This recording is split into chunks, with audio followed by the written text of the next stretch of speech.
Well, in 1960, Carnegie Hall was faced with a tremendous problem. It was about to be demolished, and in its place was going to be erected a skyscraper. I was just horrified.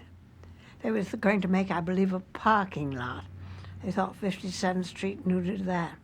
And I said, why don't you take down the City Hall? That's a nice old building, too. Sometimes you have to ask yourself, people with thinking minds, you wonder if their mind's out to lunch or something. If there's no Carnegie, there's no Shakespeare, there's no Bach, there's no Chekhov, there's nothing. There's no Beethoven and no Mozart. There'd be nothing. I cannot picture New York without Carnegie Hall, except I can picture it, but what would it be? Carnegie Hall came very close to being replaced by this 44-story, fire engine red brick building. It seems incredible now, but there was a time when it was all in danger of being demolished forever. The New York Philharmonic booked over 100 nights each year. And in the mid-1950s, when they announced their plans to ultimately move to their new home at Lincoln Center, no one thought that the hall could survive that, because at the time it seemed impossible to be able to fill that vacancy.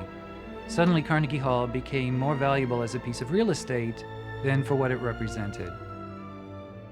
Many people who loved the hall tried to save it, and a number of committees to save Carnegie Hall were formed, some by the tenants, some by the students of the tenants, but for one reason or another, they just couldn't do it. And by early 1960, the bulldozers were ready, the tenants were asked to leave, and some of the windows were painted over.